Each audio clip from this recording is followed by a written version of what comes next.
Alright, these videos are about parallel circuits. The defining thing about a parallel circuit is that as opposed to a series circuit, there's more than one pathway through the circuit. That makes a big difference because in series, remember, when we took out one of the resistors, since there was only one pathway, that meant the entire circuit was gone. Well, that's not true in parallel anymore.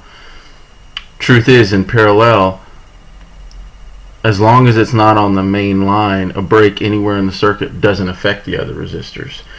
And the reason is because they all have their own pathway to the battery. You'll notice that in this circuit, there's three separate pathways for electrons to flow through. The electrons can do this, so that's the first pathway. There's the second pathway. And there's the third pathway. And now that we've drawn those pathways, you might be able to see the simple anatomy of a parallel circuit, and that is where the main line is and where the branches are. This is called the main line, and these are the branches. And I think it's pretty obvious to see why we call it that, but just to make sure that you understand why we call this the main line. It's the main line because, as this says, if I break any of these, R1, say I get rid of R1, well, R2 and R3 will still work because they still have their direct connection to the battery. The only thing that's not going to work is R1, and that's true with any of the rest of them. However, if I break the main line, notice that the main line, the definition of the main line is it's the part of the pathway that is common to all three pathways. So if I break the main line, I now have no part of the circuit that can actually complete the entire circuit. Now is open if I break the main line. This is where you would want to put a switch if you're putting a switch on a circuit, because if these are all light bulbs and you want to turn the light bulbs all off, kind of like the lights in the circuits in our classroom, those switches in the room are located on the main line, because if I flip the switch here, it breaks the entire circuit and turns them all off at the same time. Some characteristics of parallel circuits that you need to know that'll parallel, pun intended, the characteristics of series circuits that we learned. First of all, the idea of total resistance. In series, remember, total resistance simply added. We just added them up. That's all we did. Well, in parallel, it's a little bit different. They add reciprocally. And the reason is because the total resistance is going to decrease as new branches are added. That's different from series. In series, the total resistance increases as we add resistors. The way that we write that is like this. 1 over RT equals 1 over R1. Etc., etc. You get the point. And however many resistors you have, you add them reciprocally. 1 over resistor 1, the resistance of that resistor, that is, and you keep going however many resistors you have. If I were you, I would put a star by this set of notes, because this is the most common mistake people make with parallel circuits. The math involved in this is just a little bit funky. To do the math, what you would really do is do your 1 over everything, 1 over R1 plus 1 over R2 plus 1 over R3, etc., however many you have. But then a lot of people stop right here. Like, they stop after doing all this, but notice that all this stuff is not equal to RT. It's equal to 1 over RT. So then after doing that step, you then have to take 1 and divide it by whatever you got there. And that is your total resistance. Voltage drop. Just like current in series, voltage drop across each branch is the same. And the reason for this is that each branch, as I said before, has its own direct connection to the battery. Therefore, as the voltage runs across each of these resistors, all of the 9 volts, or however many volts the battery is, all the 9 volts drop across those resistors. And so it's interesting that there's, in a sense, there's more voltage available to each resistor in series. The voltage drop through each branch will equal the battery voltage. Now, at this point, I need to let you know that in this class, we will only have one resistor on each of these branches in parallel. But just know that in the real life, or if you go on from here to take a more advanced physics class, you could have more than one resistor in a branch. So you could have a series circuit within a parallel circuit. You could have a series circuit within a parallel circuit within a parallel. You could have any combination of different types of circuits. Circuits in the real world can get very, very complicated. But we're going to keep it pretty simple for this class. Current. Kind of like water that comes into your neighborhood. As soon as it gets to your neighborhood, it's going to split in a few different directions to serve the different areas of your neighborhood. And then it gets into those areas, it may split farther even more until it goes to your street, and then it gets to your house perhaps. You get the idea. Well, this is the same point. You have current. Current is something physical. These are electrons flowing through here. So you can't have a certain amount of electrons flowing here and then send that same amount of electrons through each of these branches. The current is also going to split just like water as it goes through those branches. Current splits as it goes through the branches.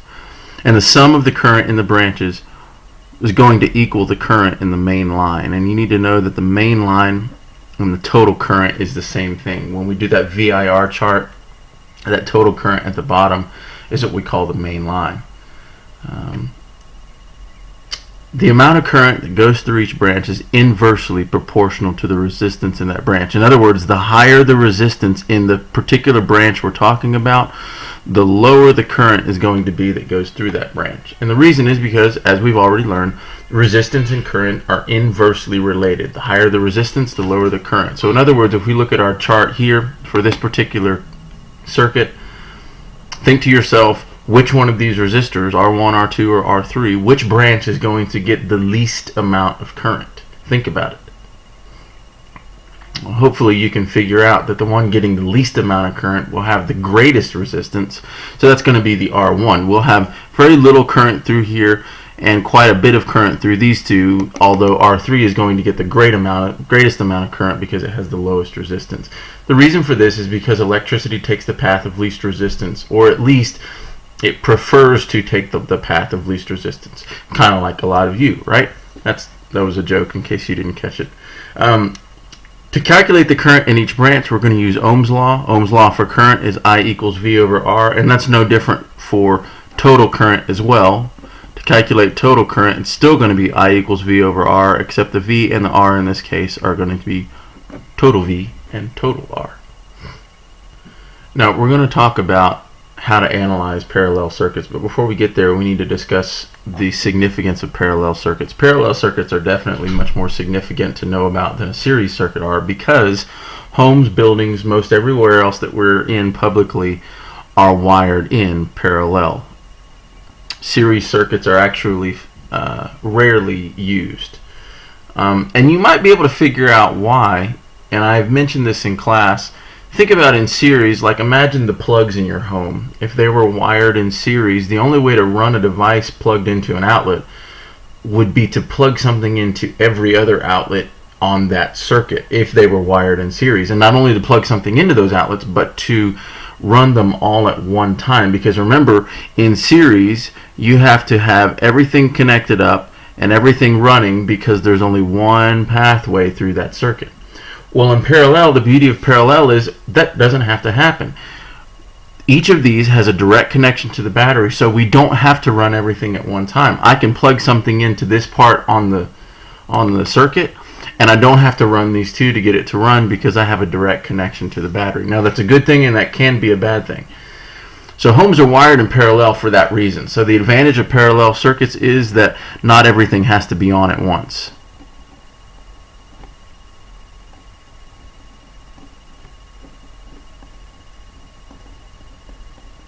That's the beauty of a parallel circuit. However, when all your aunts come over for Thanksgiving and they're all running their hair dryers at the same time, sometimes that ends up in something that isn't too much fun. And you may be the one that's sent running when somebody says, hey, the fuse blew. Well, what happens when the fuse blows is this. When you have a lot of appliances running at the same time, the total resistance drops, and that's what we see here. The more resistors we put on a parallel circuit, the more branches we bring online, the total resistance drops. And you know that as resistance drops, the current increases. More current runs through the wires, and that's the wires of the main line. By the way, we got to have more current running through here if we add a bunch of resistors, because you have to have more and more and more current to serve all of these branches that have been brought online. That extra current may create enough thermal energy, aka heat, to melt the insulation in the wires, causing short circuits or fires. So there's a disadvantage of a parallel circuit, and that's simply risk of fire. Not to mention that a parallel circuit takes more wire to build, and they're more complicated to build. So you might be thinking to yourself, okay, so if a parallel circuit is risky because you can cause a fire, why do we use them? Well, the reason is because, as I said before, circuit breakers. Circuit breakers are designed to trip. They break the circuit when the current gets to a certain level. They monitor the current, and the circuit breakers, as you might know, are in a panel in your house, and you can go and open that panel up, and there's a whole bunch of different little switches in there. They're not just switches, they are circuit breakers. The switch part of them is that they are reusable, as opposed to old circuit breakers, which were not reusable.